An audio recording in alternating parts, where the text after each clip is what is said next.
سڵاو دەوترێت نە حکوومەت حکوومەتە و نە پەرلەمان پەرلەمان گوێکان کەڕن و چاوەکان کوێر لە ئاستی ژیان و بار و دۆخی هاوڵاتیان نە لە پڕکردنی گیرفان و گەندەڵی دزی. ئێستا بارودۆخەکە وای لێ هاتووە تەنانەت هاشتاگیش بووە بە مۆت، بەڵام حکومەت ئاوڕێکی بچووکیش لە میلەت ناداتەوە. چاکسازی لە جیاتی ئەوەی لە خاڵە سنوورەکان و نەوت و کۆمەڵێک شتی تردا بکرێت بە پێچەوانەوە پارە لە گیرفانی خەڵک دەبڕێت. بۆ وایە چارەسەر چییە؟ خەڵک نە بڕوای بە حیزبەکانی دەسەڵات ماوە، نە بە ئۆپۆسیۆن، نە بڕوای بە قسە ماوە، نە بە خۆپشاندان. دەمەوێت گفتوگۆی ئەم بابەتە بکەم لەگەڵ بێستون فایق، پەرلەمانتاری پێشووی گۆڕان. لەگەڵ مابن. کاک بێستون سڵاو لێبێت، هیوادارم باش و تەندروست بی. سڵاو بۆ ئێوە بەخێر بێت. سپاس دەکەم. ئەمەوێت لە سەرەتاوە لەوە دەست پێ بکەم بەڕاستی کاک بێستون ئێستا خەریکی چییە؟ سپاس بۆ جەنابەت کاکێ باروە بەخێراتتانەکەم. لە حقیقەتە دوای تەواوبوونی دەورەی پەرلەمانی من وەزیفە و ئیلتیزاماتێکی ڕەسمیم نییە، بەڵام ئیتر مەشغوڵی ژیانی تایبەتی و هەندێک ئوموری ئیجتیماعی و ئیتر خوێندنەوەم هەیە و وەرزشەکەم جارجارەچم بۆ شاخەوانی و ئیتر ئەو شتە ناڕەسمیانە ئەوەی کە ئیلتیزاماتی ڕەسمی بێ من. چالاکی سیاسی چۆنی، یعنی باگراوندت لەگەڵ سیاسیە بینت ماوە یان سیاسە دەکەی هاوکاری خەڵکەکەی چۆن ئەو شتانە؟ وەکووتم ئەوەی کە پێی ئەوتری ئیلتیزاماتی ڕەسمی، چه سیاسی بێ، چه حزبی بێ، چه ئۆرگانی بێ، چه دەوڵەتی و دامەزراوی بێ، من لە ئێستا هیچیم نییە. بەڵام لە بابەتە ئیجتیماعی و لە بابەتە تایبەتیەکانی تری ئەوەی کە ئەگوزەرێ بیانی لەوانە دانەبڕاوم، هەرچەنە 6 مایە کە هەمومان مجتەماعەکە بەیەکەوە بە حکمی کۆرۆنا هەمووی کۆتایی هات و هەمووی وەستاوە تقریبەن. بەڵام وەکوتم ئەوەی هەمە شتی ڕەسمی و ینی شتێکی فەرمی نییە. حەزەکەم بێمە سەر ئەوەی کە ئەو خولەی پەرلەمان کە تۆی تیا بوویت، ئەو خولە چۆن بوو؟ باسێکم بۆ بکە بۆ ئەو خولە وای لێ هات، بۆ ئاقارەیە ڕۆی. خولێکی خراپ بوو. بە چانسی ئێمە تقریبی پەرلەمان ساڵ و چەند مانگێ ئەدای وەزیفی کاری پەرلەمانی خۆی کرد. بەشی زۆری ماوەکە جەناب تەزانی پەرلەمان تقریبەن لە ساڵی دووەمەوە دەرگای پەرلەمان داخرا تا کۆتایی دەورەکە تقریبەن تا ئەو کاتەی کە تەمەنی پەرلەمان درێژکرایەوە بۆ ساڵێک دەرگای پەرلەمان نەکرایەوە و سەرۆکی پەرلەمان نەیتوانی بگەڕێتەوە و فراکسیۆنی ئێمەش نەیەتوانی بەباشی ئەدای کاری پەرلەمانی خۆی بکە. بۆیە ئێمە وەکو ناو تەنها ناومان پەرلەمانتار بوو و موسسەی پەرلەمانی بۆ خۆی لە کوردستانە دەرگاکەی داخرا بوو، وجودی نەبوو لە ساحەکە. بۆیە ئەگەر باسی ئەدای وەزیفی بکەی لە ڕاستیا وەکو ئەو خولەی ئێمە پڕتەشەنوجترین خولی نێو خولەکانی پەرلەمانی کوردستان بوو، تەشەنوجی تیا بوو بە ئێستاشەوە. یعنی لەوە تەشەنوجتر نییە کە تۆ دەرگای هەولێر لە سەرۆکی پەرلەمان دابخەی و دەرگای دامەزراوەکە بۆ خۆی دابخەی. بێگومان ئەمە تقریبان ڕووداوی لەو شێوەیە لە کوردستانە ڕووی نەدابوو کە سەرۆکی پەرلەمان نەتوانێت بگەڕێتەوە هەولێر و دەرکردن بوو بە مانا بۆ وازەحەکە. یعنی بۆ ئەکرێ بڵێن یەکێک بوو لە خولە خراپەکان و یەکێک بوو لەو خولانەی کە نەهێڵدرا هیچ چالاکیەکی پەرلەمانی بکرێ، نەهێڵدرا چالاکی پەرلەمانی وەکو تەشریع و نەهێڵدرا چارەکی پەرلەمانی بۆ ئەندامانی پەرلەمان لە ڕقابە و لە متابعەکردن و لە هەندێک ئیشوکاری تری خەڵک ئەوەی کە پەیوەندی بە خەڵک و وەزارەتەکان و خەڵک و حکوومەت و خەڵک و پەرلەمانەوە هەیە هیچ یەکێک لەوانە بکرێ بەداخ. باش کاک بێستون بەڕاست بەرکی وەزیفەی پەرلەمان لە ڕاستیە چییە؟ یان پەرلەماندار وەزیفەی چییە؟ ینی تۆ کاتێکە ئەچیتە پەرلەمانەوە ئەو هەموو وعدە ئەیرێت هەندێک لە کاندیدەکان پێشوەختەیەن. حەزێکم باسێکی ئەو چوارچێوەیەشم بۆ بکەیت. وعدەکە بە بهێڵین، بەڵام وەزیفەی پەرلەمان وازەحە. یەکەم وەزیفەی پەرلەمان تەشریعە، یاسادانانە، دەرکردنی یاسایە، تعدیلکردنی ئەو یاسایانەیە کە لە پێشووترا دەرچوون بەپی گۆڕانکاری و هەلومەرجی سیاسی و کۆمەڵایەتی نێو ئەو مجتەمەعی کە پەرلەمانەکەی تایە، لە بەرچاوگرتنی دۆخی خەڵک، ژیانی خەڵک، دامەزراوەکان، پێویستیەکان، گۆڕانکاریەکان کە لە وڵاتەکە و لە نێو مجتەمەع هەیە پەرلەمان دێ چوارچێوەی قانونی بۆ دائەنێوە تەنزیمی ئەکا. ئەمە ئیشی پەرلەمانە کە قانون دەرەکە. وەزیفەی یەکەمێتی. وەزیفەی دومی جەناب تەزانی متمانەدانە بە حکوومەت دواتر دەتوانێت لێشی وەربگرێتەوە. وەزیفەی سێمی ینی ڕقابە و چاودێریکردنی پەرلەمانتاران بۆ سەر کابینەی حکوومەتەکە و وەزارەتەکان و ڕقابەی پەرلەمان وکو مؤسسە بۆ مؤسسەی حکوومەت. تقریبا ئەم چەند وەزیفە گرنگی هەیە، ئیزافەتەن وەزیفەی بودجە کە یەکێکە لە وەزیفە زۆر مهمەکانی پەرلەمان کە ساڵانە قانونی بودجە پەسەند دەکات دوای ئەوەی لە حکوومەتەوە ئاراسەیەکە کە بەداخەوە ئەم خولە و خولی پێشوش هیچ شتێک لە ساڵەکان قانونی بودجە لە کوردستانە نەهاتووە و پەرلەمان تەزیقی نەکردو. ئەوەی هەیە بە گۆترە حکوومەت خۆی چەندی دەستکەوتووە، چۆنی خەرج کردووە، چۆنی سەرف کردووە، چۆن تەوزیعی کردووە لە بینی ناوچەکانە، چۆن تەوزیعی کردووە لە بینی وەزارەتەکانە بە پێگەڕانەوە بۆ پەرلەمان کە ئەمە کوفرێکی گەورەی قانونی و سیاسیە لە چوارچێوەیەکی دامەزراوەی دەوڵەت بێ هەرێم بێ هەر کیانێکی سیاسی. بۆیە ئەلفوبەی سیاست لێەوە دەست پێەکە ئیدارەدان مالی لە پەسەندکردنی بودجە و دواتر ڕقابەکردنی چۆنێتی سەرفکردنی بودجەیە. بەداخەوە 7 ساڵە لە کوردستان ئەوەمان نییە. ئەمە وەکو وەزیفەکانی پەرلەمان وەکەوەی کە جەنابەت هەر لە بەشێک لەو پرسیاریا کرد لەسەر مەوزوعی ئەوانی کە وعد ئەدەن لە ڕاستیان ڕاستە بەشێک لە پەرلەمانتاران ئەم خولەکانی تری ژەبینین کە مەسەلەن لە کاتی کە بانگەشەی هەڵبژاردنە وعدی سیر بە خەڵکەدەن مەسەلەن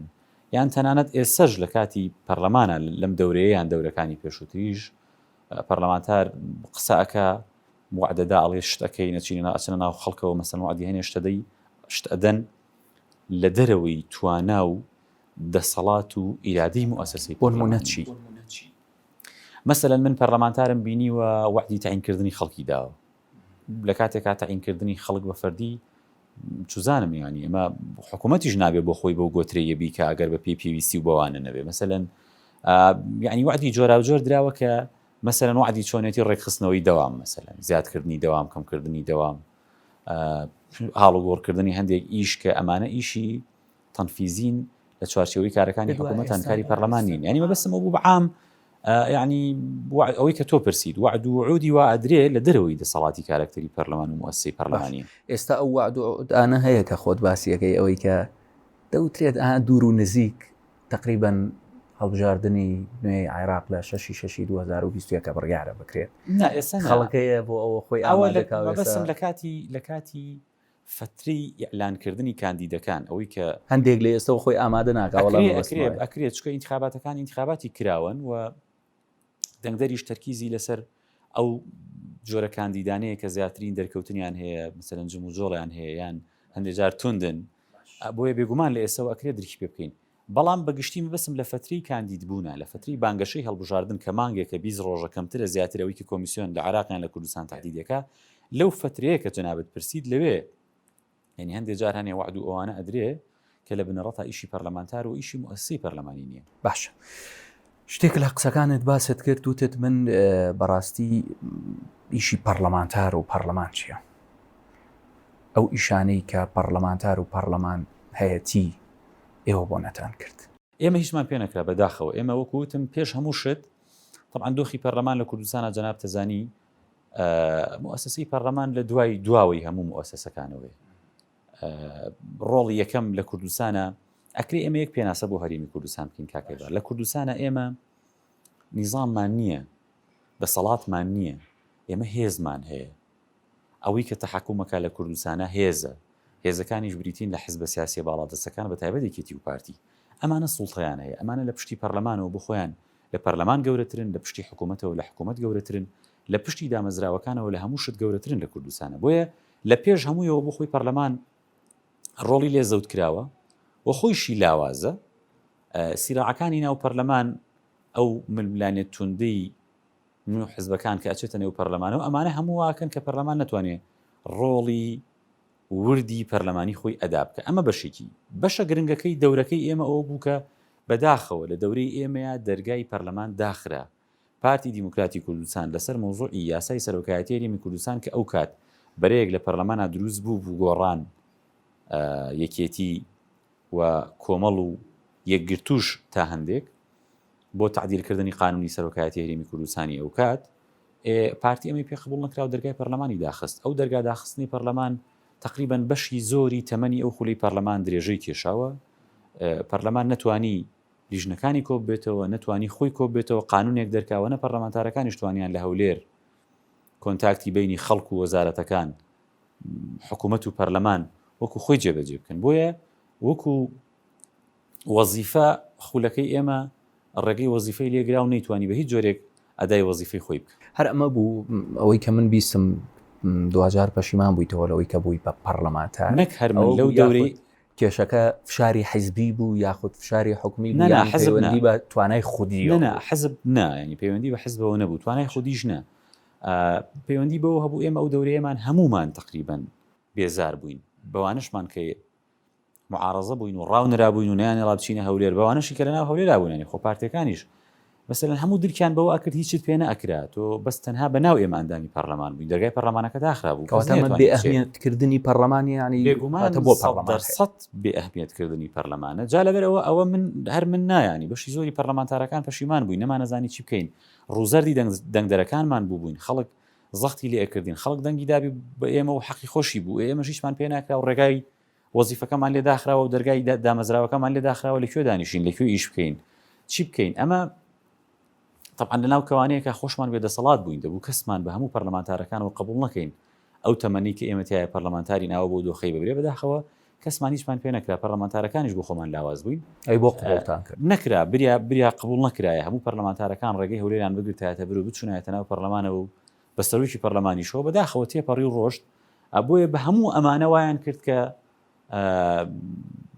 یعنی پەرلەمان بۆ خۆی تەنها ناوی پەرلەمان بێ، پەرلەمانتاریش تەنها بە ناو و هەویەکەی گیرفانی لێ نووسراوی ئەندامی پەرلەمان. وڵی خۆمە بەسمە شتێکی کە بزانم ئەوەی کە باشە دووبارە گۆڕان کە ئێوە ئەندام پەرلەمانی پێشووی گۆڕان بوون، گۆڕان ئەم حاڵەتەی لێ بەسەر هات و دەرکرا لە پەرلەمان و سەرۆکی پەرلەمانی ڕێگەی لێگیرا، دوجار لە خولی دواترایەتەوە ئەچێتە حکوومەتەوە بەشدارە بێت لەگەڵ شەریکی ئەو حکوومەتە بێکە لەگەڵ ئەو حیزبەیە دەری کردووە لە پەرلەمان. ئەو بۆ پرسیارێکی تر بەسمە بزانم پێش وەختە تۆ هیچ پەیوەندیەکەت بە گۆڕانەوە ماوە؟ ینی گۆڕان لە ڕاستیە بووکو پرۆژە تا ئێستا پرۆژەیەکی جوانی سیاسی و خزمەتگوزاری و گۆڕانکاری لە کوردستانە، بەڵام وەکو تەنظیم و وەکەوەی کە من لە ئۆرگانێکی گۆڕانە ئیش بکەم نا، من ینی هیچ مەکانەت و محلێکم لە ناو تەنظیم و ڕێخستنی گۆڕان هەر ناچیتە ناو گردەکە سەردان ناکە علاقات من دۆست من با علاقات و بەڵام لایەنی حزبی جیاواز، ینی مەکانەت و هیچ هینێکم نییە لە ناو گۆڕانە من. کەواتە پەیوەندی نەماوە، پەیوەندی وەکو ئەوی کە پێوترێ پەیوەندی تەنظیمی نەوەڵام لە سیاسەتی گۆڕان ئێستا ڕازی. یعنی تێبینیم زۆرە لەسەر سیاسەتی گۆڕان، لەسەر قیادەی گۆڕان، لەسەر هەندێک مەسائلی تری قانونی لە ناو گۆڕانە بێگومان تێبینیم هەیە. وەڵامە بەسمە شتێک بزانم، ئێستا پێنج پەرلەمانتارەکەی گۆڕان لە عێراق بەڵێ زۆر فشارەکەن لە هەندێک لە پەرلەمانتارانی کوردستانیش، ینی ئەوانەی گۆڕان کێشیان هەیە لەگەڵ سەرکردایەتی ئێستای گۆڕان، ینی پێت وایە لەسەر حەق بن یان سەرکردایەتی گۆڕان. تێبینەکانی تۆش هەمان تێبینەکانی پەرلەمانتارەکانی عێراق یاخود ئەزانی ئەوان زیاترە. تێبینەکانی من لەگەڵ ئەوان فەرقی هەیە، ئەوان لە مەکانەتان و ئەوان ئەندامی پەرلەمانی گۆڕانن، بریتین لە تیمێکی پەرلەمانی گۆڕان لە دامەزراوەیشی گرنگی عێراقە کە پەرلەمانی عێراقە، بەڵام بە فعلی تێبینەکانیان بەجێ. ئەزانی ئەگەر سەرکردایەتی ئێسەی گۆڕان وڕار بەدەستانی ئێسەی گۆڕان یەک چاو بە شەقامی سیاسی گۆڕانە بگێڕن، ئێبوویان دەرەکەوێ دەنگدەر و شەقامە سیاسەکەی گۆڕان چی ئەوێ. یەکێک لە مشکلەکانی قیادەی ئێسەی گۆڕان ئەوەیە بەشی زۆری ئەو قەرارانی ئەیدا، ئەوەی کە من تێبینیەکەم نازانێنی خۆڕەنگە قسەکەی منیش 100% ینی واقعی نەبێ، بەڵام ئەوەی کە من ئەیبینم بەشی زۆری بڕیار و هەنگاوە سیاسیەکانی بزوتنەوەی گۆڕان بە درێژایی 2-3 ساڵی ڕابردوو تاوەکو ئێستا ڕێک پێچەوانەی خواست و ویستی دەنگدەرەکانێتی، یعنی دەنگدەر و قاعدەی جەماوەری گۆڕان لە دۆڵێکە، قیادە و سەرکردایەتی و خانەی ڕاپەڕاندنی بزوتنەوەی گۆڕان لە دۆڵێکی ترن، زۆر دوورن لە یەکەوە. باشە ئەمە بەشی زۆری هەنگاوەکانیش ڕێک پێچەوانی ئەو داواکاری و خواستەیە کە شەقامە سیاسیەکە ئەوێت. تۆ دیقەت بدە گوێ لە ویست و ناخی دەنگدەر و شەقامی سیاسی گۆڕان بگرە بزانم چی ئەوێ، سەیری قەرار و هەنگاوە سیاسەکانی قیادەی گۆڕانیش بکە. ئەمە مەسلەحەتە، بەرژەوەندیە، پشکێنەیە یاخود بەڕاستی ئاگایان لە شەقامی، ئەمە بەسمە شتێک بزانم. زانین چی کاک بێسون بەڕاستی ئێستا گۆڕان سەیری بکە لە سەدا تقریباً 60 بۆ 65 دەنگەکانی لە دەستاوە، بەڵێ ڕاست دەنگدەری لە دەستاوە، پەرلەمانتار لێ جیابێتەوە. یعنی زۆرینەی لەو پەرلەمانتارانی کە پێشووتر لەگەڵیان بە تۆشەوە ناڕازین لە سیاسەتی ئەوانەی کە ئێستا لەگەڵیان، یعنی ئەم سەرکردایەتی خەریکی چییە؟ گۆڕان نەکوێ، ینی بزوتنەوەی گۆڕان لەسەر مەسەرەی ناڕازیبوونی پەرلەمانتاریان کادرەکانی خۆی، قیادی گۆڕان، بزوتنەوەی گۆڕان، پێچەوانی هەموو حزبێکی سیاسی لەسەر عەرزە پێی خۆشە تۆ بڕۆی، ینی تۆ کادرێکی گۆڕان بی زۆر مەمنونیشتن بڵێ من وازم لە گۆڕان هێناوە یان تێبینیەکەم لەسەر گۆڕان هەیە، یعنی نەکەس ئەڵێ کاکە ئەم تێبینیە چۆنە و چۆن نییە، یان ئەم ئۆرگانە مشورێک لە کەوادر و لەو هەموو کەسە دیارەی نێو تەنزیمەکەی ئەخوا، یعنی پێچەوانی هەموو تەنزیم و ڕێخستنێکی دنیا ئەوان مەمنونن تۆ بڕۆی، یعنی تۆ گۆڕان بە بڵێ من وازێنم لە گۆڕان زۆر زۆر سوپاسی شەکەن بەس لەبەرەوەی کە گۆڕان نەبووی. بۆیە هەر بۆ خۆی ئەوەی کە جەناب وتە لە دەستزانی ئەو ژمارە زۆرەی دەنگەکانی گۆڕان لە بینی دوو ئینتیخاباتە بۆ خۆی پێویستی بە هەڵوەستە و بە لەسەر وەسانێکی زۆر جدی بڕیار بە دەستەکانی گۆڕان و کوڕەکانی کاگنەوشیروانە باوەڕ دوایە بۆستن و هەڵوێستەیەکی زۆر جدی بکەن ئەم دابەزینە ئۆتۆماتیک و خێرایی دەنگەکانی گۆڕان لە یەک دەورەی ئینتیخابیە مانای چییە؟ لە کاتێکە لەو دەورەی ئینتیخابیە گۆڕان غەدری لێکە، پارتی لە حکوومەت ڕاوینە، سەرۆکی پەرلەمانەکەی دەرکرا، تیمە حکوومەکەی کە بریتی بوو لە 4 وەزیر لە وەزارەتەکان دوور خرانەوە، یعنی گۆڕان نەک بەشێک نەبوو لە نیزامەکە، نەک دەسی نەبوو لە هیچ شتێکە، ئەسڵەن بۆ خۆی قوربانی هەڵوێست و بەرنامە سیاسیەکانی بوو، نەک دەنگدەر ئەوەی لە بەرچاو نەگرت، بەڵکو دەنگەکانی خۆدوتنی 165 خوارەوە. بۆیە ئەمە بۆ خۆی دەبوو بە جدی سەرکردایەتی گۆڕان لەسەرەمە بۆستێ. چاوەڕی چیەکەن لەم هەڵبژاردنەیە؟ یعنی پێت وایە چاوەڕی چیەکە؟ وەڵڵاهی ئەوەی کە من ئەیبینم ئەوەی کە گۆڕان ئەو بەڕاستی مەبدە ماوە ئەوەی کە سەرەتا خەڵک هەمووی گۆڕان ئێمە بە مەبدەئی لەگەڵ یان گۆڕان وەکو پرۆژەی سیاسی تا ئێستاش پرۆژەکەی پرۆژەیەکی سیاسی زۆر تۆکمەی جوانە، تا ئێستا هیچ چیزێکی سیاسی نەیتوانیوە تێپەڕێنێ وەکو پرۆژەی سیاسی لە جێبەجێکرد ئەو پلاتفۆرمەی کە بیدایەتەکەی دانرا و بەرنامەی سیاسی گۆڕان بوو بۆ چۆنێتی حکومڕانی، بۆ چۆنێتی ئاوادانکردنەوە، بۆ چۆنێتی ڕوبڕۆبوونەوەی گەندەڵی، بۆ چۆنێتی چی هیچ هێزێکی سیاسی تازە کۆنەکانیش ناتوانیەوە تێپەڕێن. بەڵام خۆ حکومەت بەس وەکو تەنزیم ئەبێم جملێ تاوەکەم وەکو تەنزیم وەکو چوارچێوە حزبیەکە گۆڕان وەزعی خرا. بۆیە ئەگەر تەوەقعی من بوێ بۆ ئینتیخاباتی داهاتوو من پێم وایە یعنی وەزعی گۆڕان باش نییە. ئەخ من ئەم جیاوازیەمە، ینی بۆ نمونە هەموو حیزبەکان بە یەکێتی و پارتیشەوە ئەگەر سەیری ئەو بەرنامەیە بکەی کە هەیەە زۆرینیان بەرنامەکانیان جوانە، بەڵام کە ئەچێتە جێبەجێکردنەوە ینی کێشەیە جێبەجێ ناکریا خوچی گۆڕانی شەروایە، یعنی زۆر کا دەوترێت گۆڕان لەگەڵ گورگە ئەخوات و لەگەڵ مەڕی شاشی نەکات. منەمە بزانم بەڕاستی گۆڕان ئاگای لە خەڵک نییە یاخۆت چی؟ ناڵێم گۆڕان لەگەڵ شەقامایە لەگەڵ حکوومەتە. گۆڕان وەکو واقع لە نێو حکوومەتە ئێستا ئەوان پیان وابوو کە لەم طریقەیە کە بەشێک بن لە حکوومەت ئەتوانن چاکسازی بکەن و لەو ڕێگەیەوە بەرنامەکانی خۆیان جێبەجێکن کە من بۆ خۆم پێم وایە بەرنامەی سیاسی حرەکەیەکی سیاسی بەو کەمینەیە لە ناو حکوومەت و بەو کەمینەیە لە ناو پەرلەمانە ناتوانێت ینی تحقیقی بکە. هەم بە حکمی ئەوەی دەبوو گۆڕان ئەزمموی دەورەی پێشووی پەرلەمان و حکوومەتی لەگەڵ پارتی لەبەر چاو بگرتایە کە پارتی چۆن تەنها لەبەر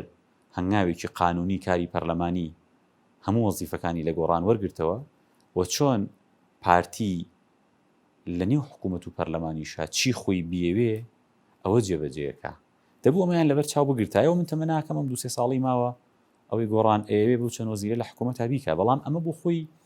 لە واقعەوە نزیک نییە کە تۆ کەمینەبی لە ناو ئەنجومەنی وەزیرانە حزبێک کە زۆرینەی هەبێ زۆرینەی پەرلەمانی بەدەست هێنابێ و دواتر حکوومەتی پێک هێنابێ و هەموو جونگەکانی سوڵتە بەدەستیەوە بێت تۆ پێت وابێ بە مشارەکەیەکی بچووک تەسیر لەو حزبە ئەکەیت و ئەو حزبە دێتە ژێر باری جێبەجێکردنی ئەجێنداکانی تۆ و پرۆژە سیاسیەکەی تۆ کە من ئەڵێم پرۆژەیەکی باشە ئەو پرۆژەیە جێبەجێەکە ئەمە بۆ خۆی لە واقعەوە تۆزێک دوورە. باش شتێکی تر باسی وەزیرت کرد دەردێگەیە لە ناو گۆڕانە بەڕاستیەتوانم بڵێم کەمێنەیە. بۆ نمونە وەزیر ئەنێرێتە ناو حکوومەتەوە بە تایبەت حکوومەتی هەرێم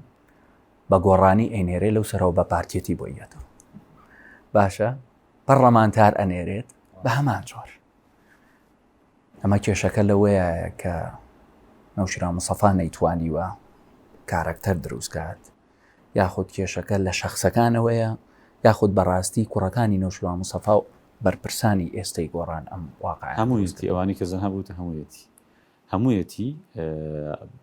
ینی ئیزافەتەن بۆی ئەکرێ بڵێنەوە حرەکەی سەرکەوتو نەبوو لە پێگەیاندن و دەستنیشانکردنی کادر بۆ ئۆرگانەکانی، بەڵام ئەوانی کە تۆوتت هەموویەتی کاگمشوان خۆشی ئەترافێک کە مۆفەق نەبووە لە اختیارکردنی شخصە. کاک بێستون چیت هەیە بۆ ئەو حیزبانەی دەرەوەی دەسەڵاتی یەکێتی پارتیانی چۆن ئەیان بینی کارەکانیان؟ پەرتەوازن ئێستا گۆڕان پرۆژەکەی جوانە و بەڵام دەنگدەرێکی زۆر لە گۆڕان ناڕازیە و ئێستا ئەوانەی کە ئەوترێ ئۆپۆسیۆن بەڕاستی ئۆپۆسیۆن ئێستا هەیە؟ ئۆپۆسیۆن هەیە بەڵام لە ڕووی مەکانەتەوە مەکانەتیان کەمە و پەرتەوازن و ئەوەی کە لە کوردستانە ئێستا مهمە دەنگدەری کوردستان خەڵکی کوردستان ئەگەر بەگشتی باسی بکەین و دەرەنجامی مشارەکەی دوایین ئینتیخاباتی پەرلەمانی کوردستان بە نموزە جۆر بگرین کە ئەوترێ نزیکەی 50 زیاتری خەڵکی کوردستان 60 هەندێک راپۆرت ئێڵێن بەشداری لە ئینتیخاباتە نەکردووە. دەنگدەری کوردستان خەڵکی کوردستان بێزارە لە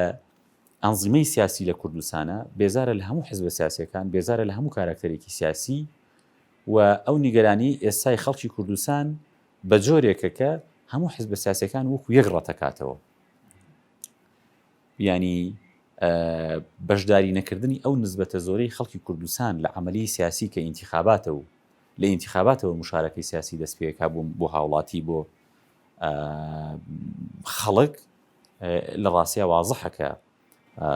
ینی هەموو حزب سیاسیەکان لە کوردستان هەرێکە و بە نسبەت و بە پێیمەکانەت و ڕێژەی خۆی لایەن خەڵکەوە ڕەتەکرێتەوە. وڵای من بزانمەوە بێهیوایی یاخود بێحیزبیە؟ بێهیواییە لە یەکچوونە لە نێوان هەموو حزبەکانە و جیاواز نەبوونە باشە و یعنی دواتریش ئەو حزبانەی کە لە دەرەوەی یەکێتی و پارتی دروست بوون و بە هەمویانەوە مەسەلەن تا ڕادەی جێبەجێکردنی خواستەکانی شەقام نەیانتوانی بڕۆن، ئەمەش بەشێکێتی کە بیدایەتەکەی لە گۆڕانەوە دەست پێکا و گۆڕان لە بیدایەتەوە زۆر بە باشی هات، دەنگی باشی هێنا، جێگەی ئومێدێکی زۆری خەڵک بوو، بەڵام بەداخەوە کە یعنی گۆڕان ڕێگەی لێگیرێ ناتوانێت هەنگاوەکانی بەباشی بنێ. دواتریش دروستکردنی حزبی تر مەسەرەن هاوپەیمانی دواترنەوەی نوێ هەموو ئەمانە بەیەکەوە کە ناتوانن بەر بە سەرکێشی و پاوانخوازی و گەندەڵی و ناڕێکەکانی یەکێتی و پارتی لە حکومڕانیا بگرن، بێگومان بێئومێدێکی زۆر لە نێو خەڵکا دروستە بێ کە بێئومێدەکە ئێستا بینین خەڵک دیقەت بدە چۆن هەمووی بەیەکەوە ڕۆتەکاتەوە. کاک بێستون هیچ زەمینە سازیەکە هەیە بۆ حیزبی نوێ لە کوردستانە؟ ئێستا من زمینەی دروستکردنی حزب نابینم. سیاست لە کوردستانە بۆ خۆی ئێستا زۆر ناشرینە. حزبەکان لە کوردستان لەلایەن خەڵکەوە بەشی زۆریان هەرێکە و بە هینی جیاواز زۆر ناشرینن، کارکتەرە سیاسەکانیش خەڵک تا ڕادەیەک خۆشی ناوێن. بۆیە من وازانم زمینەی دروستکردنی هیچ حزبێکی سیاسی لە کوردستانە دروست نییە، چکە هیچ حزبێکی سیاسی ناتوانێت دروست ببێ پرۆژەکەی لە پرۆژەکەی گۆڕان جوانتر بێ، هیچ حزبێکی تریش ناتوانێت هێندەی جەماعەتی نەوەی نوێ توند بێ. مەسەلەن خۆتۆ وازانم لەم تەوقیتەیە نیزامی سیاسی لە کوردستان بەگشتی ینی کۆمەڵگەی کوردستان بەگشتی پێویستی بە حزبێکی تازە نییە. لەم ساڵەیە، لەم دقەیە، لەم کاتەیە مەبەستم ئەم زروفەیەکی ئێستایین ئەکرێت چەند ساڵێکی تر فترەیەکی تر زروف و تەوقیتێکی تری سیاسی بێتە پێشەوە، بەڵام ئەم تەوقیتێکی ئێستایین من وازانم نە زمینەی دروستکردنی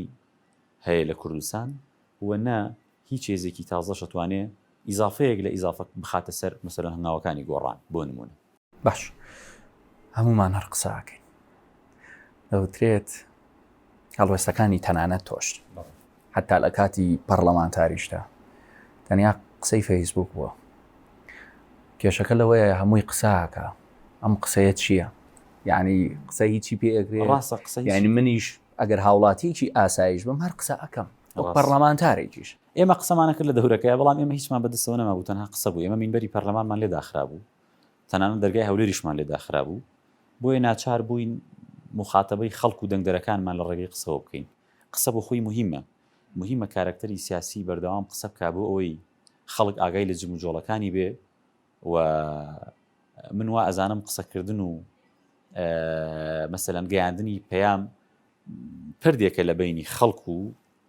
کارکتەری سیاسیە بەڵام نابێ ئیشی لە پێشینەی کارکتەرە سیاسیەکان پەرلەمانتارەکان قسەکردن بێ ئەبێ وەزیفەی یەکەمی خۆی جێبەجێ بکە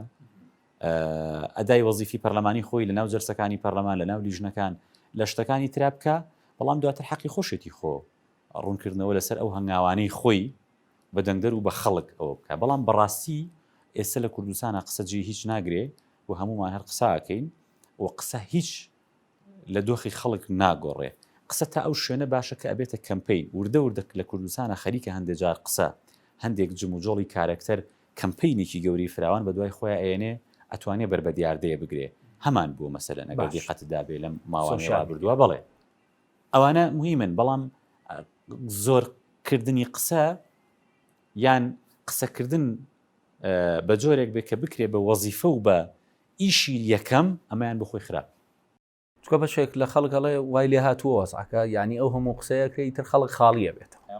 وەکو سەردەمە نییە بۆ نمونە لە سەردەمی حیزبی بەعسا خەڵک نەی ئێوێ ڕاقسەش بکات وێ لە پڕتەقیەوە بەڵام ێستا خەڵک خاڵیەکەنەوە ئەمە بەشێکە لەو سیاست و استراتیژەی کە باس ئەکرێکەوە خەڵک چی بکات چارەسەر چییە والله قسەش نکات نا خەڵک حەقی خۆیەتی قسە بکە من مەبەستم قسەی خەڵک نەبوو من مەبەستم قسەی پەرلەمانتاران و کارکتەرە سیاسیەکان بوو ئەوانەی کە لە مەکانەتان یان مەکانەتێکی دامەزراوی بێ یان مەکانەتێکی معنەوی بێ بۆیە تۆ کە پەرلەمانتاری یان وەزیرێکی یان لە ئۆرگانێکی گرنگایی ئیشی تۆ تەنها بێتە قسەکردن من بۆ خۆم لەگەڵ ئەمە نەبووم بەڵام ئەکرێت و ئیشیش بکەیت و قسەش بکەیت بەڵام با ئیشەکە لە پێشەوە بێ وەزیفەی یەکەمت جێبەجێکردنی ئەرکە وەزیفەکانی سەرشانە بێ هەنگاوی دووەم و سێم بکە بە قسەکردن بەڵام نا قسەی خەڵک زۆر مهمە قسەکردنی خەڵک زۆر مهمە ئەوەشی کە ئێستا چی بکرێ وەکو وتم ئێستا دۆخی کوردستان لە دۆخێکی زۆر خراپی چەق بەستووایە من پێم وایە لە دوای پرۆسی ئەنفالیش لە کوردستانە تا ئەم ڕادەیە خەڵک بێ ئومێد نەبووە باشەوە نییە چاکسازی هەکرێت هیچ چاکسازیەک ناکرێوانە هیچ چاکسازی نین یان چاکسازی تۆ پێ دوایە بۆ نمونە لە گیرفانی خەڵکەکریا خۆت لە چاکسازی بە دەرەجەی یەکەم دەبێ لە داهات و سەرچاوەکانی داهاتەوە بکرێ نەک لە خەرجی و بەشێک لە خەرجیەکانەوە مهمە خەرجیش پێویستی بە چاکسازیە بەڵام چاکسازی ئەسڵەکە پێویستە لە داهاتەوە دەست پێ بکە ئەزانی لە کوردستان بە درێژایی ئەو چەند ساڵی ڕابردوو هەموو جارێکە ناوی چاکسازی دێ حکوومەت دەسەبا بۆ خەرجی لە نێو خەرجیشا دەسەبا بۆ موچە ئەمەیان بۆ خۆی مهمە کە تۆ عەدالەت لە موچەیە بچەسپێنی خەڵکی نایاسایی لە نێو لیستی موچەخۆرا دەربکەی موچەی کۆمەڵی خەڵکی ئەو ناشایستە ببڕی هی پلەی تایبەت بێنیتە خوارەوە ئەمانە هەمووی مهمە بەڵام لەمە مهمتر چاکسازیە لە داهاتی گومرێک داهاتی ناوخۆ لە هەمووی مهمتر داهاتی نەوت پرۆسەی نەوتی بەگشتی لە کوردستانە بۆیە ئەوە چاکسازیە مهمەکەیە کە تا ئێستا کەس بەلایەنە چوو بۆ نمونە بۆ حکوومەت نایکات وازەحە ینی بەشی زۆری دەواازە سنووریەکان حزبەکان سەیتەریان بەسەرا کردو وازەح ینی خۆ پەرلەمانتارەکان خۆ دوور و نزیک گەڵێن بۆ نمونە کە ئێمە لە موچایکەن مەبەسمانەوەی ئەو بندیوارەی کە علاساس خۆیان دروستیان کردووە بیبڕن تا ئێستا هیچ بندیوارێک نەبڕاوە و زۆریش ئاسان نییە کێتی و پارتی دەست بووە بڕینی ئەو بندیوارانە بن کە خۆیان کردویانن بە بندیوار و کادری خۆیانن ئێخۆ ئەوترێ مانەوەی یەکێتی لەسەر ئەم پایانە بەندە کە دەست بەرێ بۆ کۆنتترۆلکردنی ئەم هینانە بۆیە ڕەنگە لە نەتیجای بڕوخێ بەسەر خۆیان باشە پارتیش بە هەمان جۆرە بێگومان پارتی باش شتێکمەوێت کازمی تازە سەرۆک وەزیرانی عێراق هەر ڕۆژە و لە شارێکە هەر ڕۆژە و لە وڵاتێکە حتا هاتە هەرێمی کوردستان لە زاخۆوە هەتاوەکو هەڵەبجە و خاڵە سنووریەکانیشی بەسەر کردەوە سەرۆکی حکوومەتی هەرێمی کوردستان سەرۆکی هەرێمی کوردستان نایەنە هەڵەبجە نایەنە سلێمانی حتا یەتە بازیان نایەتە سلێمانی بۆ ئەم جیاوازیە چییە؟ بەداخەوە یعنی کللتوری حکوومەتداری لە کوردستانە کللتورێکی زۆر سەقەت و خاوەن بنیات و بیدایەتێکی زۆر خراپە. لە عێراقا لە ماوەی یەک دەورەی ئینتیخابیە کە دوای ئەوەی عادل عەبدولمەهدی دەست لە کارەکێشێتەوە لە جێر فشاری خۆپشاندەرانە 3 بۆ 4 کەسی تر کاندی دەکرێت لەلایەن کوتلە سیاسیەکان و ئەچێتە پەرلەمان لە پەرلەمان و لەلایەن شقامەوە ڕۆتەکرێتەوە. بەردەوام حکوومەتی عێراقی سەرباری هەموو تێبینیەکان کارکتەرە سیاسیە باڵاکانی نێو حکوومەتی گۆڕی و هەمیشە گۆڕانکاری تیا کردو. ئەمە یەکێکە لە خاڵە گرنگەکان کە لە کوردستان ناگۆڕدرێ هەمیشە لە نێوان شخصێک و دوانە دەسا و دەسەکە. بێگومان ئەوە خاڵێکی گەشی هەموو کارکتەرێکی سیاسیە کە بتوانێت ناوچە بە ناوچەی ناوچەکان و وڵاتەکانی خۆی بەسەر بکاتەوە. مهمە تۆ کەسی یەکەمی وڵاتێبی ئاگاد لە هەموو شوێنەکانی وڵاتەکەی خۆت بێ. بەداخەوە لە هەرێمی کوردستانی هەرێمێکی بچکۆلانەی نانی، بەڵام بەلای کەمەوە بە ئۆنلاین ینی چووکە بە ئۆنلاین کۆبوونەوە بەداخەوە زۆر خراپە بالفعل دەبوو سەرۆکی حکوومەت لەبری ئەوەی لە ماڵەکەی خۆی و لە ئۆفیسەکەی خۆی لە منتیقی بارزان و مەسیفی سڵاحەدین و لە نێو هەولێرا دانیشێ، یعنی حەقوا بوو بەشی زۆری کۆبوونەوەکانی ئەنجومەنی وەزیران بێنێتە سلێمانی بیباتە هەڵەبجە بیباتە گەرمیان، یعنی ئەیتوانی لە ماوەی ئەم ساڵ و ئەوەندە مانگەی سەرۆکایەتەکەیە زیاتر لە جارێک و دوان و سیان و چوار ئەم منتیقانی بەسەر بکردایەتەوە. ئەخر بە دیوێ لە دیوەکان مەبەستەکەەوە نیە ئەو وەکو سەرۆکی حکوومەت ئەبێت بە خەڵک بڵێ خۆتان پارێزن لە کۆرۆنا بۆیە ئێمە بە ئۆنلاین کۆبوونەوەکەی. باشە پارێزم لە کۆرۆنا کەس ینی گرفتی لەگەڵ ئەوە نییە. نا پەیوەندی بەوە خۆ پێش کۆرۆناژ من سەرۆکی حکوومەتم نبینیوە، خۆ کۆرۆنا لە مانگی 2 دەستی پێ کردووە. پێش کۆرۆناژ کە سەرۆکی حکوومەت بوو هیچ ناوچەیەکی کوردستانی بەسەر نەکردوتەوە. ئێستا کە دۆخی کۆرۆنا هەندێک ڕەویوەتەوە یانوکە ئەوترێ خۆ بەشی زۆری دەوایرەکانی دەوڵەت ئیشەکەن دەوامەکەن،